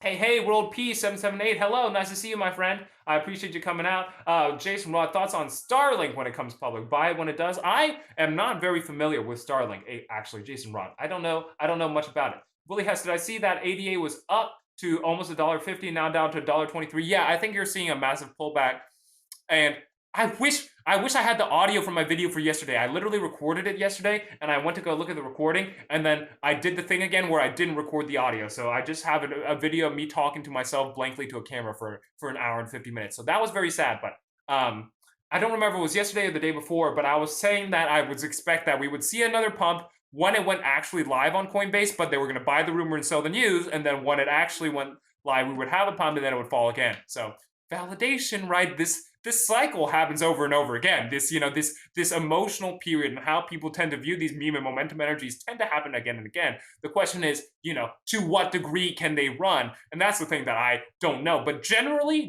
these patterns do tend to repeat themselves, which is, this is how we can get a slight edge in the market, right? We don't have to be able to predict down to the dollar, down to the penny, like how these things are going to run. But, you can get a slight edge if you know and you realize that these patterns do repeat themselves over and over again. Do I buy gold? Love Tacos 40. I do not buy gold. I do not know anything really about gold or about how to invest in it. My dad used to buy gold. He told me he's made a lot of money on gold in his life, but he hasn't been buying gold recently. Continues to drink from the fire hose of money is a meme. Upriver Studios shop. Yeah. This is what someone talking about me sweating on here and talking like a mile a minute. We're trying to fire hose you a bunch of information, right? So if you don't get it all, it's okay. That's why I repeat this stuff. That's why I record it. I put it on my YouTube channel. We're learning one thing at a time here. We're going forward. Papacito, what crypto do I have? Ruby, I have the stuff that I own. I own Bitcoin, I own Ethereum, I own Stellar, and I own Basic Attention Token. That is the 4 things that I own currently. My dad bought some Ethereum Classic before I could tell him not to buy Ethereum Classic, but I told him to sell out of it. We already made our money on it, so it's okay. H-bar is looking good, Papa Joe. I know people have been telling me to look into H-bar. I don't know much about it, but from what I understand on the cursory service, it's trying to do more smart contract type stuff. And I'm like, how many smart contract coins can possibly exist? I know a lot of them can, but these ones that are getting further down, I mean, guys, there are thousands of coins out there. It's like you don't try to learn every single one. Like you're gonna your brain is going to explode. There's no way you're ever going to be able to learn all of them, right? But just take it easy, start one by one. I will look more into H-bar. Like I'm getting there. We're slowly getting there, right? What's the best crypto to buy? World Peace 778. As I've been saying before, World Peace is that it depends on where you are. If you already own a lot of Bitcoin and Ethereum and the quote-unquote safer ones, which I consider to be safer because they have more institutional adoption. We already have futures trading on the Chicago Mercantile Exchange for Bitcoin and Ethereum, and we have Bitcoin ETFs in Canada and all these other places. Like they have institutional adoption. That means they're not going anywhere, most likely, right? And to the point where we can be secure about a cryptocurrency, most likely they're not going anywhere. So if you're starting and you don't know anyway, start there. But past that, like the Cardanos and Polkadots of the world are probably a good, safer, the second level of coin, the second level of bet of coin to be looking at as well. Is ARK a buy? Mash 1959. ARK, obviously, ARK has been doing well, right? ARK, for those who don't know, is the ARK investment funds run by Cathie Wood, and she's like this kind of stock picker extraordinaire. She buys a lot of these technology stocks, and lots of all these people love to follow Cathie Wood. And if you invest in Cathie Wood back last year during the pandemic, you made bank. You made super big bank. I did not. I did not invest in Cathie Wood. But she essentially, what they try to do is they try to share all of their trades that they're doing every day, every single day, which is really good, a commitment to transparency. I do like their philosophy there. ARK, as you've been seeing, has been having some pain recently because of the same reason that all the other tech stocks are having pain. ARK is very heavily indexed towards tech and growth stocks, right? So they're heavily indexed towards tech and growth stocks, and because they are heavily indexed to tech and growth stocks, as the 10-year Treasury yield has been rising, we have been seeing them sell off. As long as that continues to happen, and it will continue to happen over the next coming months, we're going to continue to see pain for ARK. So, does that mean that ARK's days are over and doomed? No. Does that mean that you can't make money over ARK in the short term because it's probably going to go up, in the short term because it just had a major sell-off today? It sold off however many percentage points today. Yes, you probably are, right? But in terms of, where we're going to be kind of range bound until the 10-year Treasury yield stops rising and that these tech stocks can learn to settle. Tech stocks can learn to settle. That's what we want to look at that there. Vix a Little says H-bar is pumping for sure right now. I didn't know much about the old pump. Can altcoins be updating? So and I did see like that thing would go flat and going up and up and up and up. So that is a question to be worried about when you're looking at these smaller altcoins. That happens all the time. Cryptocurrency is unregulated. It's just like investing when you're investing in the 10th million penny stock it's like investing in a penny stock, right? When you're investing in the 100th cryptocurrency down the line, it is unregulated. Anything can happen. People can come in and absolutely destroy you all the time. There are cryptocurrencies that have gone to zero, guys. Like, it has happened before. And in projects that people thought were safe and that would never get crushed. Like, it has happened. They go to zero all the time. Like, that's why cryptocurrency is risky. That's why, if you're staking, you can get high percentage points APY. You can get 8 to 10%, as people were talking about before. And even on other DeFi protocols, you can get like 100%. And that's what they were doing last year, right? But, there is risk involved that these things can go to zero a lot easier than a stock or real estate would. Right? But altcoins can be updated and become better. Salimal 451, they absolutely can. Like, that's happening all the time. Most coins are getting updated and technology is becoming better. The only one that's really not is Bitcoin. Bitcoin's technology has not become a lot better over the time, right?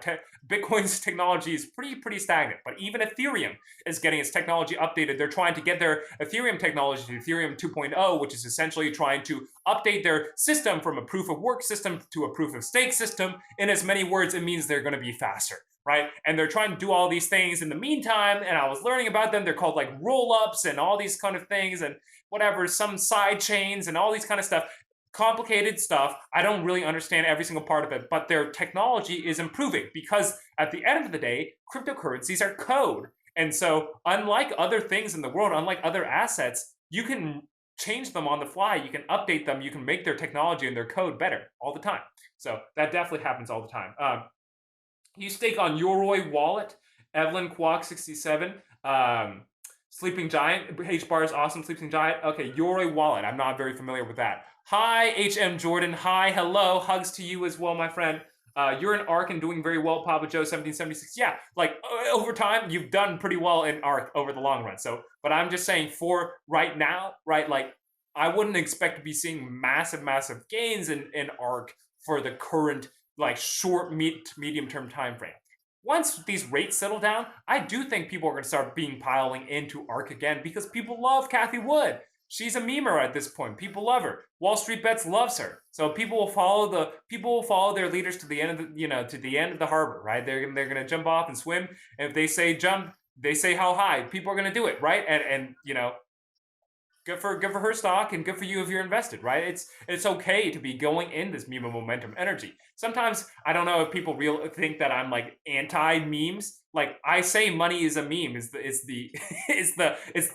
It's the theory of my life. It's the motto of my life, right? But I'm not anti-memes. I'm just saying that sometimes memes can hurt you too. They're not always sunshine and rainbows for the memes. I love them, but they can hurt you as well. Let's see. I'm trying to continue. Here. Coinbase teaches you, and they pay you a few coins of crypto. You have to answer some questions. Ruby, yes, absolutely, you're right. And I do have the other stuff Coinbase gave me for free as well. Starlink is an Elon Musk business, high speed, low latency, broadband internet. Jason Rod 6. Oh, it's that thing where he's trying to like beam it down from the satellites. Look, I'm all down for it. If you're trying to beam me internet directly to my phone, and like it'd be way faster and you can actually get it done. I know they're doing beta testing for it. I do remember now. So I'm all for it. I know Google was trying to do it. A lot of people are trying to do the same thing. Let's see. HBAR is partnering with Google, IBM, Boeing, and that's a few. Just also Amazon, says Surge3213. That's very interesting. Yeah, I'll have to look more into that. XRP to the moon, Vix a little. You still in it? Hopefully you're up, Vix a little. Hopefully you're up. Hopefully they win that lawsuit for your sake. I want them to win. I want everyone to go up. I definitely do.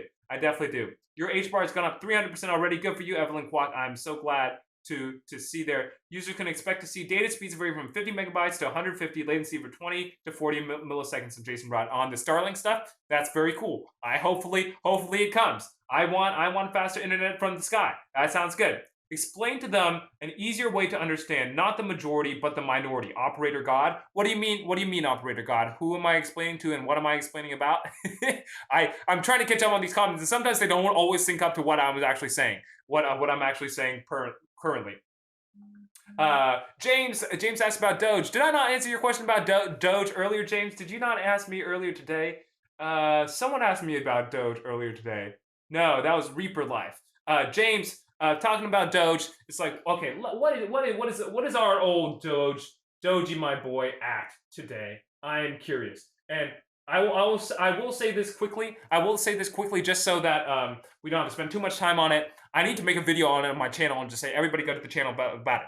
If you believe in the long-term potential, the long-term potential is in the meme potential, and you're going to have to believe in the long-term potential of Doge is that it's going to be able to be accepted in other outlets, that you can be able to expend it, that it's not just going to have pure meme energy alone. As it stands right now, it's difficult to invest in, it's dangerous to invest in because it is only based off of pure meme energy. You need to give something, another value proposition for Dogecoin for the long term if you really want to be making money in Dogecoin for the long term. Now, we do have people like Mark Cuban who are, allowing people to buy, Mavericks tickets and whatever in Dallas for their, for Dogecoin. They're allowing that to happen. So that's one way that Dogecoin is becoming more accepted mainstream. But there's another pushback problem of the Dogecoin that I don't see that the big investment bankers, the guys who aren't memers like Mark Cuban or Elon Musk, who are forward-thinking tech guys, that I don't see the big guys in the Wall Street banks with their briefcases and their suits ever going to be investing in a coin with a dog picture on it, even if that's the reason why you and I might want to invest in it because it's funny, it's a meme, it's cute.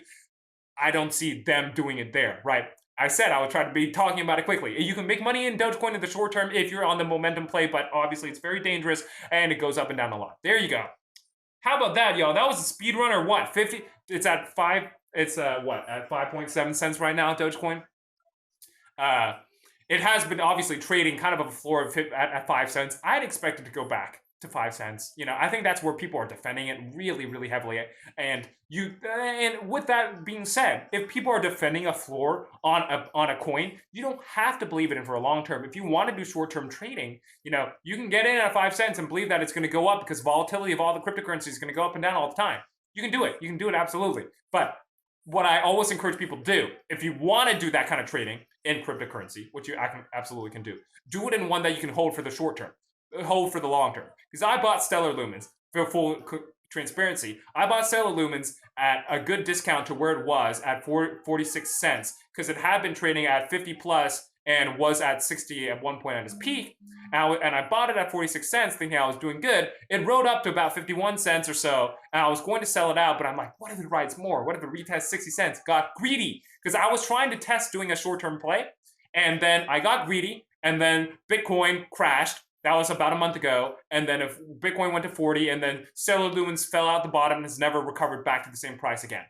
Sad, big sad. But that's okay. I didn't sell. I didn't panic sell. I still have my money into it. I was practicing with a shorter term trade. I wanted to see if I could do it. I messed up. Whatever, it happens. But it's okay because I believe in it for the long term anyway, and now it's just a long term hold. And I'm just not going to touch it until, 10 years from now or however many years from now when my old stellar is way, way up. So that's what I do encourage people to do, right? If you want to do short term trading in something like a Dogecoin, why not do short term trading in something like a Cardano that could actually, have technological applications for the future? And it's not that much more expensive than Dogecoin, right? Upriver Studios says S&P 500 has done well. Owens Corning seems to be good. I'm a big Owens Corning fan. Upriver Studios. Look, when we're talking about, maybe I don't know anything about the valuation of Owens Corning, but when we're talking about the valuation of like infrastructure plan that Biden wants to push and like greenification of a lot of buildings and like weatherization and like putting in more insulation so that stuff happens, insulation companies going to be doing well, and I'm all about insulating our homes.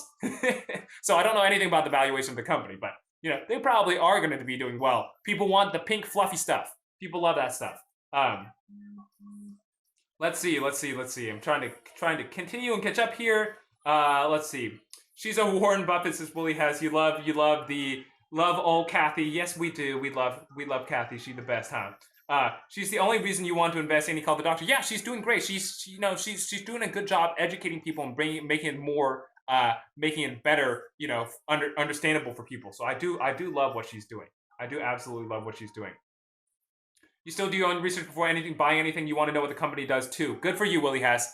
Good for you, Willie Hess. I'm so glad. I'm glad to hear it on there. Thoughts on VOO? Love Tacos 40. I own VOO. I put money into VOO every week. I was putting $100 a week. I cut it back down to 25 because I'm trying to save my money. But I have it set to recurring buy on Friday. Like it's just the S&P 500 Vanguard stock. It's like, okay, that's one of the things that I have recurring purchases on is VOO, and I just buy that thing every week. How do I feel long term on Tesla? MASH 1959. Long term on Tesla, they do. It's like, have you ridden in a Tesla? And until I rode in a Tesla, Lord have mercy, all the talking is catching up to me. Until I rode in a Tesla, I didn't get it. Until I rode in a Tesla, and then I sat in one, and I'm like, this is a nice car. This is a nice ride. And not only is it a nice ride, you have to understand it's like the scope of their charging stations is like so, they are just so far ahead of all the other companies. That's why they have such a high valuation. Now, I think they're going to be absolutely wildly successful, and especially as they're transitioning more to battery technology, they're going to be absolutely wildly successful. So I do think Tesla is going to be a great company for the long term. It's going to be around. All these bears against Tesla, I don't think they understand. It's like it is a nice vehicle product, but more than that, they're building up their battery technology, which has way more potential for what I understand. The battery technology itself and being able to store energy and promote solar use and promote all this kind of stuff is where they're really, really, really going to capture their money.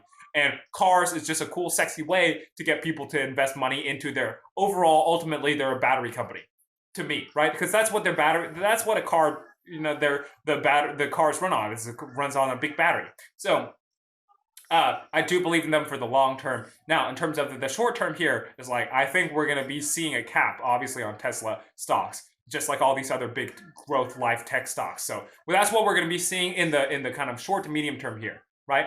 Can you still invest in Tesla? World Peace 778? Yeah, you can absolutely invest in Tesla. There's no reason not to invest in it. If you believe in it for the long term, you might as well. And that's what I'm saying too. It's like, if you believe in a stock for the long term, you've done a lot of research on it, you don't have to try to time the market, right? You don't have to try to time the market and say, I'm going to buy it only on a dip. That doesn't always work. I've made a mistake to the tunes of, thousands of dollars of my own money and $10,000 of my dad's portfolio to do that. I made a big mistake of trying to time the market last year during the coronavirus crash, and I've learned that the hard way. So if you want to learn into over the long run, right, just buy recurring. You can just set recurring payments to buying into something like a Tesla.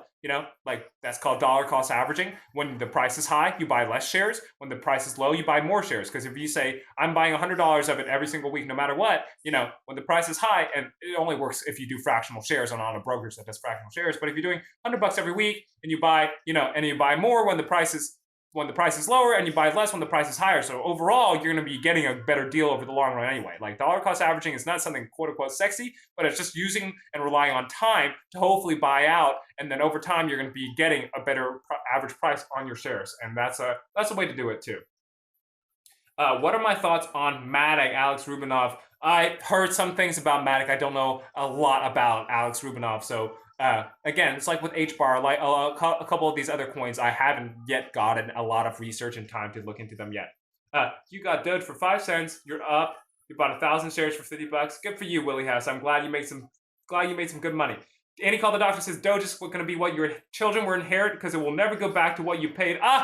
Annie, don't say that. Don't say that. We're going to rescue you 10, 20 years from now, Annie, on Dogecoin when it becomes like a resurgence. All the internet kids, the Gen Alphas of the world right after us, Gen Z, when the Gen Alphas of the world come back and they'll be like, oh my gosh, look at this ancient technology, meme coin, Dogecoin. They're going to resurrect it. You're going to be saved. You're going to be saved, Annie. I believe in it. Let's see. Trying to continue. Buzz seems to be doing okay, Evelyn Kwok. That's interesting to me. I want to see what Buzz is doing right now. Because I haven't been super bullish on Buzz. Okay, so, I mean, they're up like, what? They're up like $1 from where they're listed. I wouldn't say that's doing great, right? That's just doing medium to okay. I've made this before about Buzz, and for some reason I thought I had a video up on my YouTube channel, but I think it was taken down for some reason. Maybe it's because I had music playing in the background. I don't know. Talking about Buzz is that I'm not super big into the Buzz ETF. And for those who don't know, Buzz is an ETF run by Van X that has been promoted heavily by Dave Portnoy, who is of Barstool Sports. He's just an active day trader online. It's supposed to track meme and investor sentiment energy on social media in order to determine which stocks they're buying into. But the problem with this one is that they only like rebalance. I think it's either every month or every quarter. I don't remember at this point. I read the prospectus so long ago at this point, like over a month ago, a long time ago, and my brain doesn't hold all that information anymore. I'm sorry, I'm getting old. I'm so old, y'all. So anyway, the problem is that they only rebalance once a month, and they use this AI algorithm to determine only positive sentiment on stocks. And then they set a minimum threshold. I believe it's $5 billion. It's either $5 or $10 billion. See, that's what I'm saying. Like, I don't remember anymore. I wish I had the video still up on my YouTube channel about Buzz. But the thing is like, my central theory on it was like, I don't want to be investing in this ETF that's meant to be capturing meme and momentum and sentiment investing, because it's always going to be a lagging indicator. If I'm rebalancing, even if it's once a month and not once a quarter, if I'm rebalancing my stocks once a month and try to be capturing sentiment about it, it's not going to be, you're not going to be capturing all the latest swings. And as we know, what happened to GameStop from January, it was like, what, at $10, went to $500 or whatever, 480, and then went back down to like $40. If you capture, your AI algorithm captures all that data and all the positive information about GameStop, and you buy into it a month later, that thing happened in 2 weeks. These things don't happen. These things don't last for that long, these momentum trades. So I'm not super big into it. If I wanted to be exposed to momentum investing, I'd do it myself. But that's why I don't do a lot of momentum investing. It takes a lot of time and energy. Y'all talking about keeping me sweating. I'm sweating here. You see that hair sticking to my forehead. Tesla now 66.66, 1 to 545. You got 2. Good for you, Ruby. So you made some decent money there, a couple $100 already. Sorry, timing prodigal athlete. Appreciate you. Thank you. Appreciate you, Match 1959. Henny Games, his thoughts on NIO. I do think NIO makes a good product. They're making a lot of cars. They're set to make, I think, 80,000 cars this year, 20,000 in the first quarter, right? And obviously the Chinese market is a huge market, and China is pushing towards electricity almost as much as we are.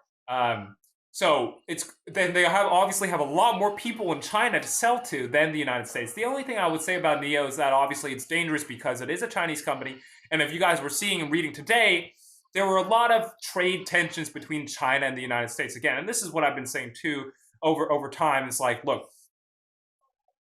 China as a country, right? And the political aspect of the country. different from the Chinese people as a people, right? As a country, it is something dangerous potentially to be investing in because there are potentially geopolitical issues that can go on between the Biden administration and the Chinese government, right? That there are tensions. Literally, there's a meeting today that apparently didn't go very well. So that is always a danger and risk that something may happen down the line that causes these Chinese companies to be. There have been Chinese companies delisted from the American Stock Exchange. Now, I don't think it's going to happen to a NEO. I don't think it's going to be happening to a NEO, but I don't know. There's trade war type stuff that can majorly affect their stock. That is the one danger about a NEO, and why people have been looking to Lucid as a potentially a good alternative, because people really wanted a Tesla number 2 that wasn't only in China, and why people have looked at Lucid and CCIV so heavily there. So far, average your price higher and Panic sold as well. Panic sold on Good Stuff, Prodigal Athlete. Yeah, Prodigal Athlete, but now you've learned about it, right? You've learned your lessons, and you're trying to, incorporate those in the future. Emotions will kill you. Emotions will kill you in trying to time the market and thinking that you're smarter than everyone else. You are not. You're not. I'm not smarter than everyone else. No one is smarter than everyone else. It is hard to be able to do that. Drink water, Papacito. Yeah, I'm trying. Henry Game, thanks, buddy. You're welcome, Henry Game. Trying to answer anything for tomorrow in crypto. Yoko Sell. I'm not sure what's going to be happening tomorrow. Crypto's been trading so sideways lately. I don't know if there's any big piece of news that's going to be coming out.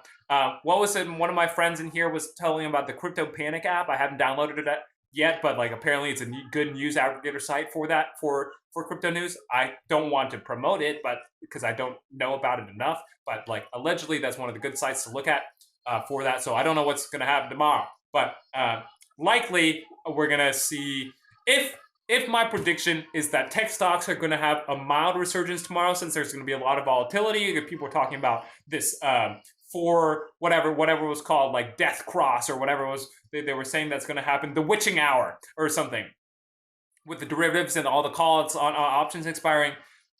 If that's going to be happening tomorrow, and we predict tech stocks are going to go up, generally, not always, more often than not, crypto goes up when tech stocks go up. So we might see them go up, rally tomorrow.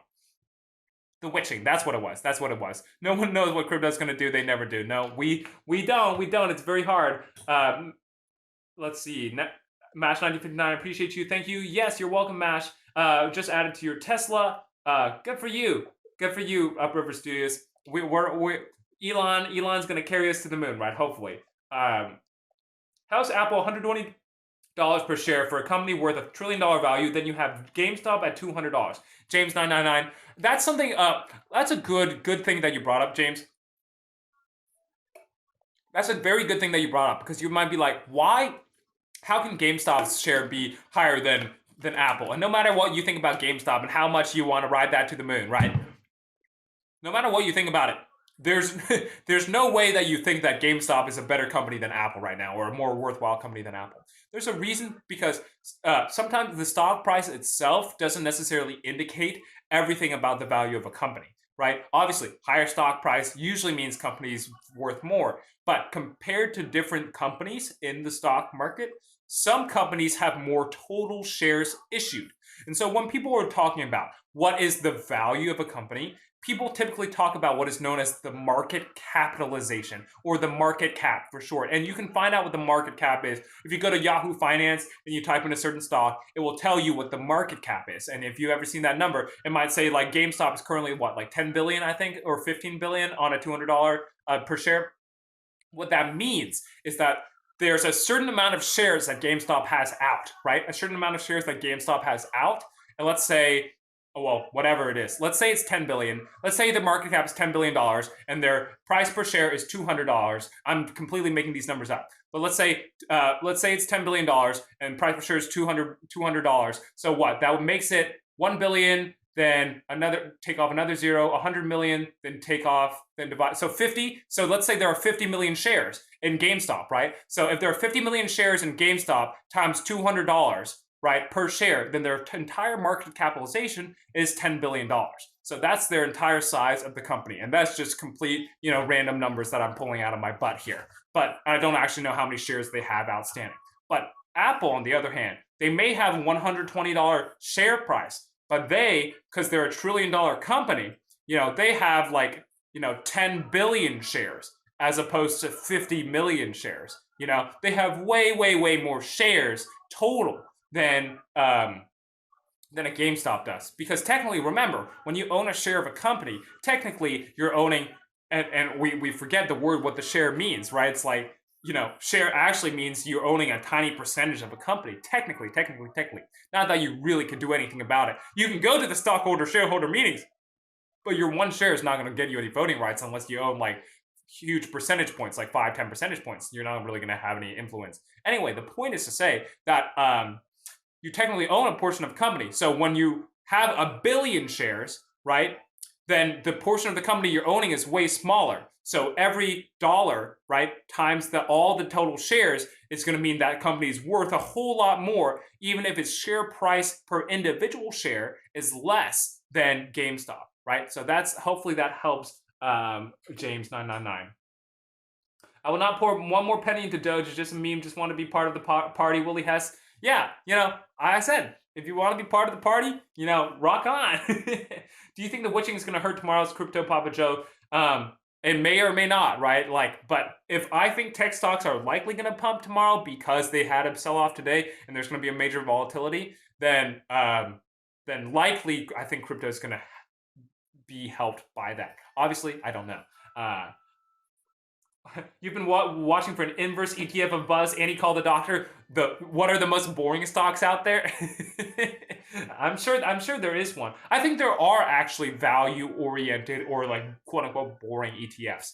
I was reading about them earlier today, but I don't remember what they're called.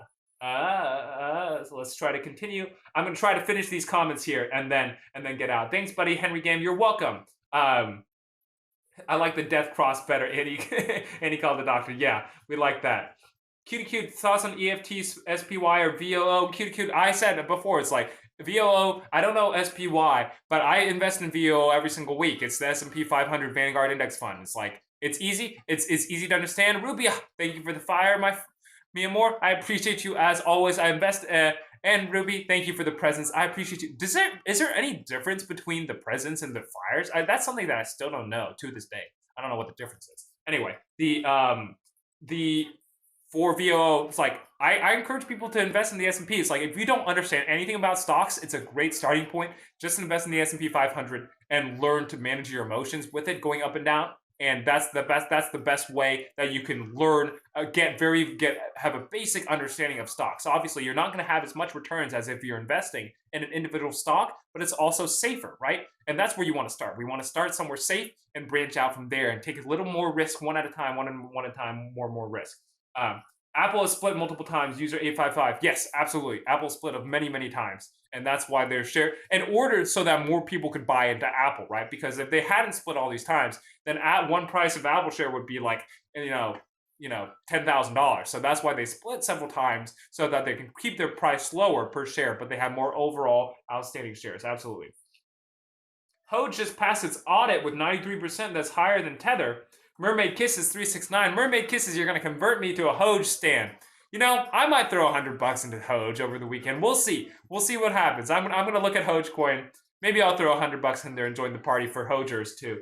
For all my Hodge friends. Google boring ETF, prodigal athlete. Yeah, maybe we can find it.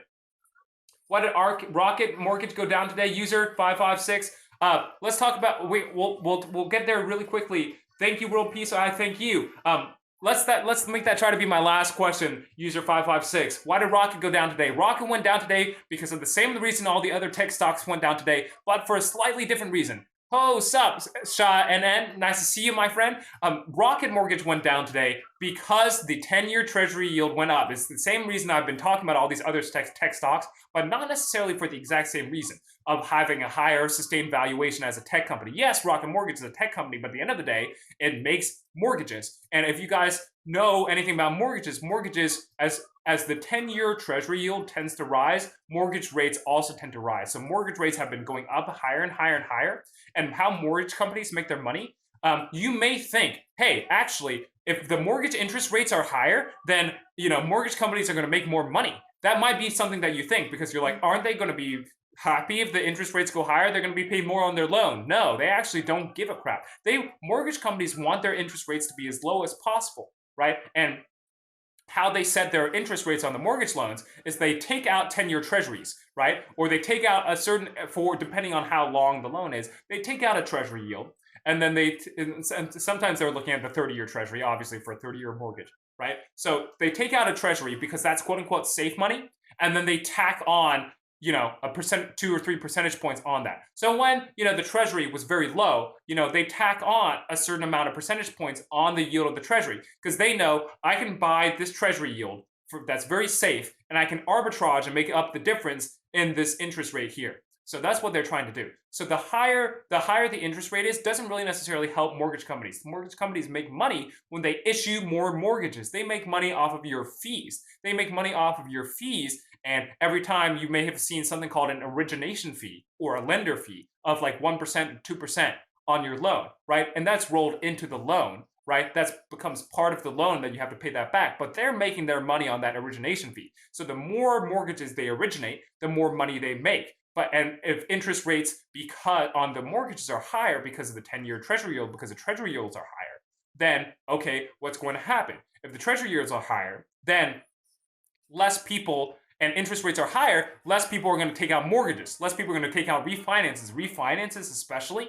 have dropped to the lowest level that they've been for a long, long time because the interest rates are now too high. People don't want to refinance anymore. So since they've been rising and rising, these interest rates and the 10-year treasury yield has been rising, it's causing less mortgages to come in. Where can I get Hoj? Since CR1, I don't know, my friend. I don't know anything about it, but I will try to see. If I can't put $100 in there this weekend and see what we can do there. But as the interest rates for the mortgages have been rising because of the treasury yields, less people are getting mortgages. They're making less money. That's why Rocket Mortgage is dropping. So it's going to continue to have pain in the mortgage industry. The mortgage banker friends are not going to be very happy. As long as these rates continue to rise, less and less people are going to borrow money, and they don't like that. They make their money from selling loans and packaging them off and selling them to other people. That's why, if you guys know anything about mortgage-backed securities, or if you've heard that term MBS or commercial-backed mortgage-backed securities, CMBS, that's what a bunch of crap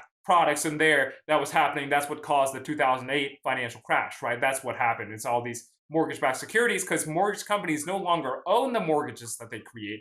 They sell them to somebody else, right? They sell them to somebody else. So the less mortgage they can create, they can never sell it. You have Doge, just never heard of Hoj, ZR1 Megacab. Yeah, Hoj is allegedly like a meme, even a meme squared version of Dogecoin, but solves a lot of Dogecoin's problems. Like they're trying to create a dedicated ecosystem so that Dogecoin has more value. They're trying to make it so that Dogecoin is deflationary rather than inflationary. They're trying to solve a lot of problems, and they're trying to be ultra, mega, triple, meme, or they have NFTs on it as well. It's like they're trying to be Dogecoin, but if it were invented today rather than 8 years ago.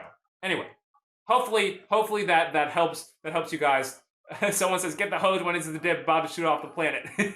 I hope so too, mermaid kisses.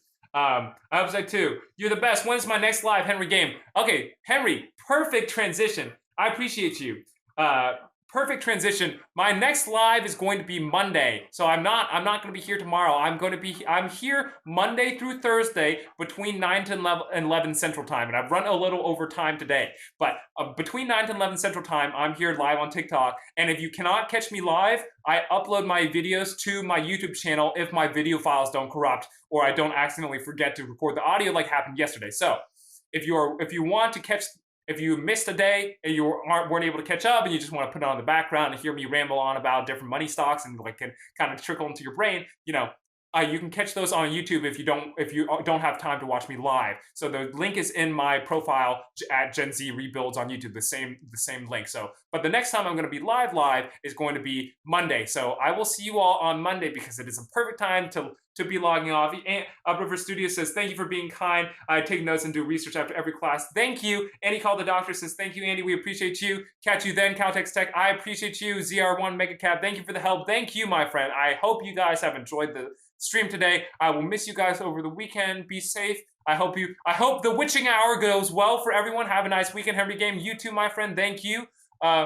Bobby Fosberg, I thank you, Bobby. I hope you guys survive the witching hour of doom that's going to cause death and destruction, right? I hope you guys survive it. Enjoy the weekend. See you Monday. See you Monday. Willie has, love and peace. Thank you for the hearts. And also Ruby and ZR1 Megacab, thank you for the fire and the secure the bag. I appreciate you guys as always. You guys make me so happy to be on here. And I'm glad that I'm helping you guys as well. Like it really makes me so happy to be able to do this for you guys. And, I will talk to you soon. Be safe, my friends. Survive the witching hour of doom. Smudging now. Upriver Studio.